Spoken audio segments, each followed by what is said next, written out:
Hey everyone, TCB here again.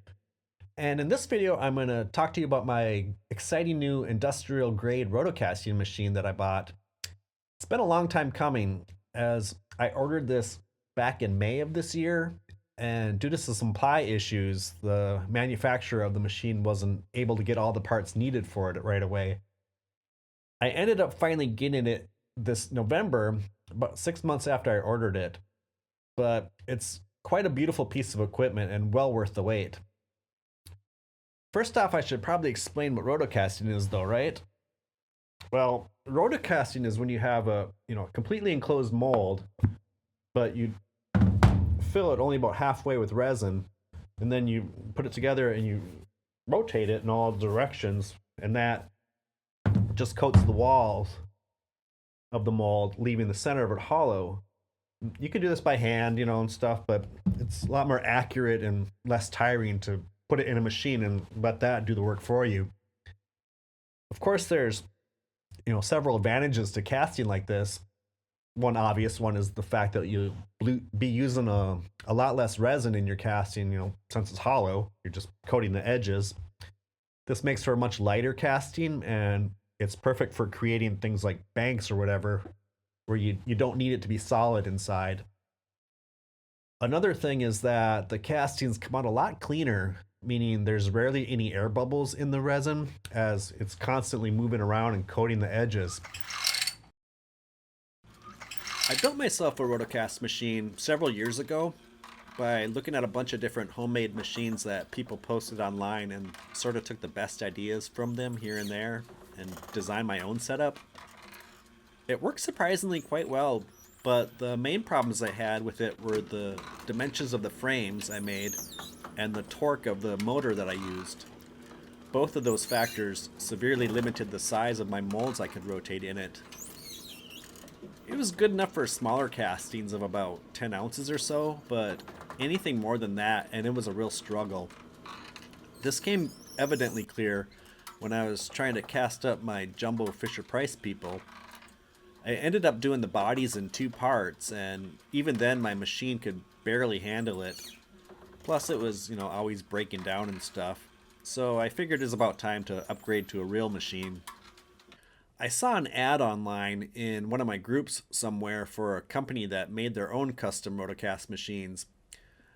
They looked like they were pretty high quality, and the prices seemed, reasonable enough, I suppose. So I contacted them. The company name is Tilted Tombstone Studios, and it's owned by this really nice and accommodating fella named Jeff. The machines are super high grade industrial level with heavy duty welded metal frames and gears and chains and a really powerful high torque motor. He makes them in a variety of sizes from, 16 by 16 inch up to 4 foot by 4 foot. And, that refers to the size of the smaller frame in the middle, the one that you actually attach the mold to. I opted for the 2 foot by 2 foot as this seemed the most closely to fit my projects and my budget. Here I am casting up some ears for my Jumbo Fisher-Price Lucky Dog. I'm using Smooth On Onyx, which is a really opaque black resin.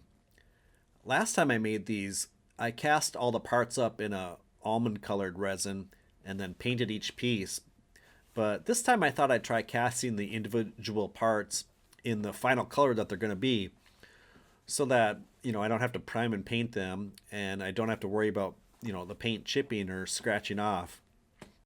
I have the slow set formula of the Onyx, which probably isn't the best to use for this as the full cure time, can be hours.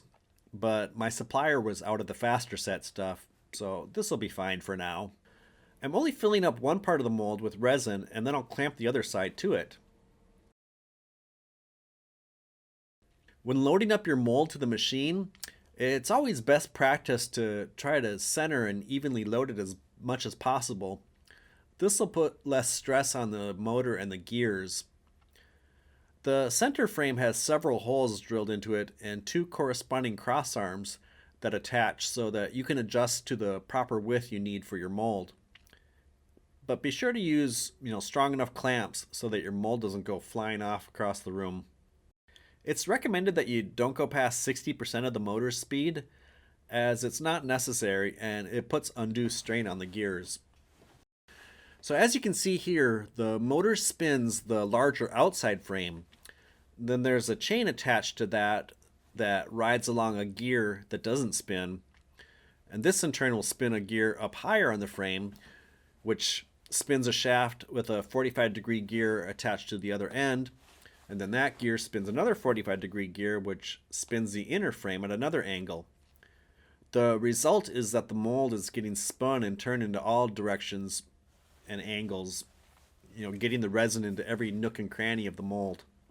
Usually I like to let these castings set up, for 20 to 30 minutes before demolding, but since this was a slow cast resin, I gave it a few hours to cure.